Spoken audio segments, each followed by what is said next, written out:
Hello student of class 10th। मैं विनायक पांडे इस video में आपके लिए पिछले वीडियोज़ की भांति बहुपद चैप्टर के कुछ महत्वपूर्ण और अति महत्वपूर्ण प्रश्नों को हल कर रहा हूं। ये सारे प्रश्न विस्तृत उत्तरीय प्रश्न हैं। इन प्रश्नों को आप लोग ध्यान से समझिए और उनको हल करिए। इस चैप्टर का आज का यह वीडियो अंतिम वीडियो होगा। कल के वीडियो में चैप्टर नंबर 3 के क्वेश्चंस और फार्मूले बताए जाएंगे। तो चलो, पहला क्वेश्चन ये है कि एक बहुपद है f(x) बराबर 2x power 4 minus 3x cube minus 3x square plus 6x minus 2। कह रहा है कि इसके दो शून्यक यदि √2 और माइनस √2 हों तो अन्य दोनों शून्यकों को ज्ञात करो। तो जाहिर है कि इसमें x की घात 4 है, तो इसका मतलब इस बहुपद के कुल 4 शून्यक होंगे। 4 शून्यकों में से हमें 2 शून्यक दे रहा है √2 और दूसरा शून्यक दे रहा है माइनस √2। ठीक है। तो आप जानते हैं कि यदि किसी बहुपद का कोई भी संख्या शून्यक होती है, जैसे अल्फ़ा अगर किसी बहुपद का शून्यक है तो x माइनस अल्फ़ा उसका क्या होगा, एक गुणनखंड होगा। जैसे किसी बहुपद का एक शून्यक है √2, तो इसका मतलब x माइनस √2 इस बहुपद का एक गुणनखंड है। और ये भी शून्यक है तो इसका हो जाएगा जो है वो जो है x प्लस √2, तो x प्लस √2 इसका एक गुणनखंड होगा। ठीक है ना। तो इसी नियम से x माइनस √2 और x प्लस √2 ये इन दोनों का गुणनफल भी इस बहुपद का एक गुणनखंड में प्राप्त होगा। यानी x स्क्वायर माइनस 2 से यह बहुपद पूरा विभाजित हो जाएगा और शेषफल में 0 मिलेगा। तो आइए भाग दे करके देखते हैं। तो ये x स्क्वायर माइनस 2 है और जो बहुपद हमें दिया है f(x) बराबर 2x power 4 minus 3x cube minus 3x square plus 6x minus 2, इसमें हम भाग दे रहे हैं। तो भाग की क्रिया आप लोग समझ गए होंगे, पिछले कई वीडियोज़ में हमने समझाया है। तो जैसे यहाँ 2x पावर 4 है तो हमें ये x स्क्वायर में हमको ये देखना है कि हम किससे गुणा करें कि यह 2x पावर 4 बन जाए। तो स्पष्ट है कि x स्क्वायर में जब हम 2x स्क्वायर से गुणा करेंगे तो बन जाएगा 2x पावर 4, तो वही 2x स्क्वायर बार ये जाएगा। अब 2x स्क्वायर बार जो गया, इस बार से इसमें और उसमें दोनों में गुणा करेंगे तो ये मिला 2x पावर 4 फिर माइनस 4x स्क्वायर।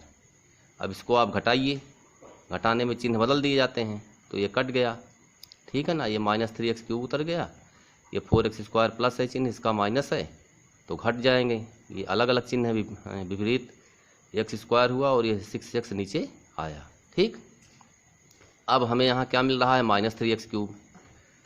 फिर उसी तरह से देखिए कि x स्क्वायर में हम जो है किससे मल्टीप्लाई करें कि माइनस 3x क्यूब हमें प्राप्त हो। तो x स्क्वायर में जब आप माइनस 3x से गुणा करिएगा तब आपको मिल जाएगा माइनस 3x क्यूब। ठीक है ना। तो वही माइनस 3x क्यूब मिला। अब माइनस 3x से माइनस 2 में गुणा हुआ तो मिल गया माइनस 6x। अच्छा, आइए 6x को हमने यहाँ पर जो है नीचे उसको किया। ठीक है ना। मतलब 6x को जो है नीचे लाए। अब घटाएंगे तो ये कटा, बचा क्या, x स्क्वायर बचा और ये माइनस 2 नीचे आ गया। अब यहाँ भी x स्क्वायर है, यहाँ भी x स्क्वायर है, तो जाहिर है केवल एक बार जाएगा। 1 से x स्क्वायर में गुणा करेंगे तो x स्क्वायर मिलता है, तो इसलिए एक बार जाएगा। तो 1 से दोनों पदों में गुणा किए तो x स्क्वायर माइनस 2 मिला, इसको घटा दिए तो शेषफल क्या आ गया, 0 मिल गया। तो भागफल हमें मिल रहा है 2x square minus 3x plus 1 और शेषफल क्या मिला, 0 मिला। अब विभाजन एल्गोरिथम यह कह रहा है कि बहुपद जो होता है उसका मान भाज्य गुणे भाजक प्लस शेषफल के बराबर होगा। जो बहुपद ये आपको दिया गया है इसका मान क्या होगा, इसका मान होगा भाजक गुणे भागफल प्लस शेषफल। भाजक गुणे भागफल, भाजक गुणे भागफल प्लस शेषफल। ठीक है ना। तो भाजक है तुम्हारा x स्क्वायर माइनस 2 यहाँ, और भागफल है 2x² माइनस 3x प्लस 1 और शेष फल आया है 0, तो ये प्लस शेष फल हुआ 0। अब ये x² माइनस 2 है, 2 को हम लिख सकते हैं इस तरह से √2 का स्क्वायर, √2 का स्क्वायर कर दोगे तो इसका मान 2 के ही बराबर मिलेगा। ठीक, तो x² माइनस √2 स्क्वायर और ये 2x² माइनस 3x प्लस 1, इसका भी फैक्टराइजेशन होगा। अब ये जो है 3 पद का है, इसे 4 पद में बदल दिया जाएगा।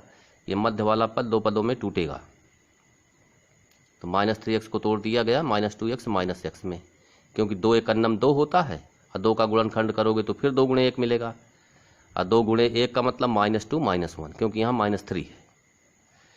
अब इसका फैक्टराइजेशन हो जाएगा गुणनखंड a² माइनस b² के सूत्र से, a plus B a minus B.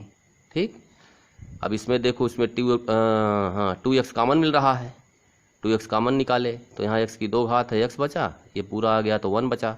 इसमें -1 कॉमन ले लिए, x -1 बचा। अब x -1 दोनों में कॉमन लिए तो 2x -1 बचा। तो इस तरह से ये सारे के सारे फैक्टर जो हैं इस बहुपद f के क्या हो गए, गुणनखंड हो गए। अब इन्हीं गुणनखंडों की सहायता से हम शून्यकों का मान ज्ञात कर लेते हैं। ठीक, कैसे, जैसे इन सब को शून्य के बराबर करेंगे। जैसे x प्लस √2 बराबर 0, इसका मतलब हुआ x बराबर माइनस √2, उधर पक्षांतर होगा, ऋण हो गया। x माइनस √2 बराबर 0, x बराबर मिल गया प्लस √2। 2x माइनस 1 बराबर 0, तो x का मान 1/2 मिला। x माइनस 1 बराबर 0, तो x का मान 1 मिला। तो ये सारे हमें इसके शून्यक प्राप्त हो गए। ठीक है ना, तो वही यहाँ हमने लिख दिया कि शून्यक √2 हैं, माइनस √2, ये तो क्वेश्चन बहरहाल दिया ही गया है। और जो अन्य दोनों शून्यकों को ज्ञात करना था वह 1/2 और 1 है। ठीक, आशा करता हूँ तुम लोग समझ गए होगे अगर ध्यान से देखोगे तो। इसी तरह से दूसरा क्वेश्चन भी है, थोड़ा उससे टफ है। ये बहुपद है f(x) बराबर 3x power 4 plus 6x cube minus 2x² minus 10x minus 5, ये 6x क्यूब है। इसके कह रहा है कि सभी शून्यकों को ज्ञात करो यदि इसके दो शून्यक √5/3 और माइनस √5/3 हैं। ठीक, अब इसमें भी देखो, ये 4 घात का बहुपद है, इसका पावर 4 है, तो 4 घात का बहुपद है, तो इसका मतलब इसके कुल 4 शून्यक प्राप्त होंगे, यानी इसमें कुल 4 शून्यक होने चाहिए। तो 4 शून्यकों में हमें 2 शून्यक दिया गया है और शेष 2 शून्यकों को कह रहा है कि आप जो है ज्ञात करिए। तो बिल्कुल पिछले क्वेश्चन की तरह पहला शून्यक अल्फा बराबर √5/3 है, दूसरा शून्यक बीटा बराबर माइनस √5/3 है। ये बहुपद के 2 शून्यक हैं। तो x minus √5/3, x plus √5/3, a plus B a minus B a² minus b² से फार्मूले से इसका मान हो गया x² माइनस 5/3। इसको क्रॉस कर दोगे तो 3x² माइनस 5/3, इसको इस तरह से लिख दिया गया है 1/3 3x² माइनस 5। इसका मतलब ये हुआ कि 3x² माइनस 5 इस बहुपद का एक गुणनखंड होगा। ठीक है, और गुणनखंड कब होगा, जब भाग देंगे तो शेषफल हमें शून्य मिल जाए। यानी 3x² माइनस 5 से हम इस बहुपद f(x) में अगर भाग देंगे, शेषफल यदि शून्य हमें प्राप्त हो जाए, तो इससे यह निष्कर्ष निकलता है कि 3x² माइनस 5 इस बहुपद f(x) का एक गुणनखंड होगा। ठीक, तो आओ भाग करके देखते हैं। तो ये बहुपद है जिसमें भाग करना है, और ये भाजक है 3x² माइनस 5। तो चलिए भाग की क्रिया आप लोग समझ ही गए हैं। तो भाग देने पर पहले x² बार गया, फिर 2x बार गया, फिर 1 बार गया, शेषफल आ गया तुम्हारा 0। तो भागफल मिला हमें x² प्लस 2x प्लस 1 और शेषफल का मान 0 मिला। अब विभाजन एल्गोरिथम यह कहता है कि बहुपद f(x) बराबर भाजक गुणे भागफल प्लस शेषफल। तो भाजक है हमारा 3x² माइनस 5, भागफल है x² प्लस 2x प्लस 1, और शेषफल क्या आया है 0, इसको 0 कर दिए। ठीक है ना। अब 3x² माइनस 5 को हम इस तरह से लिख सकते हैं √3x का होल स्क्वायर, और 5 को लिख सकते हैं √5 का होल स्क्वायर। ये सब गणित के नियम हैं, जहाँ जैसे ज़रूरत पड़ती है वैसे उन संख्याओं को तोड़ दिया जाता है। ठीक है ना, क्योंकि इसका हमें गुणनखंड करना है, तो इसको रूट में कन्वर्ट करके इसका गुणनखंड किया गया। √3x का होल स्क्वायर माइनस √5 का होल स्क्वायर, और ये है x प्लस 1 का होल स्क्वायर होगा। ये a² plus b² plus 2ab वाले फार्मूले से a² 1 का मतलब 1 का स्क्वायर, और 2ab का मतलब 2 इंटू एक्स इंटू 1, तो ये हो जाएगा x प्लस 1 होल स्क्वायर। ठीक, अब इसका गुणनखंड करो इस ब्रैकेट का, पहले ब्रैकेट का, तो ए स्क्वायर ऋण बी स्क्वायर का सूत्र लगाएंगे, ए प्लस बी ए माइनस बी, तो वही ए प्लस बी ए माइनस बी, और ये एक्स प्लस 1 का होल स्क्वायर। एक्स प्लस 1 का होल स्क्वायर का मतलब इसके दो गुणनखंड हैं, और दोनों गुणनखंड एक्स प्लस 1 ही हैं। तो बहुपद एफ के जो गुणनखंड मिले वह √3x प्लस √5 मिला, √3x माइनस √5 मिला, एक्स प्लस 1 मिला, एक्स प्लस 1 मिला। अब इनको हमको प्रत्येक गुणनखंडों को बारी बारी से शून्य के बराबर करके x के मानों को ज्ञात करना है, और वही x के मान उस बहुपद एफ के शून्यक होंगे। तो जब √3x प्लस √5 बराबर 0, मतलब पहले इस फैक्टर के लिए देख रहे हैं कि जब √3x प्लस √5 बराबर 0 तो x बराबर माइनस √5 अपान √3। ठीक है ना, इसको इस तरह से भी लिखा जा सकता है माइनस √5/3, जो कि इसको हमको क्वेश्चन में दे दिया गया है, वही आया है। और जब √3x माइनस √5 बराबर 0 तो x बराबर √5 अपान √3, इसको आप लिख सकते हो √5/3। ठीक, और जब ये फैक्टर x प्लस 1 बराबर 0 तो ट्रांसफर करेंगे 1 को इधर, तो x बराबर -1 मिला। उसी तरह से x प्लस 1 जब ये चौथा फैक्टर बराबर 0 करोगे तो x बराबर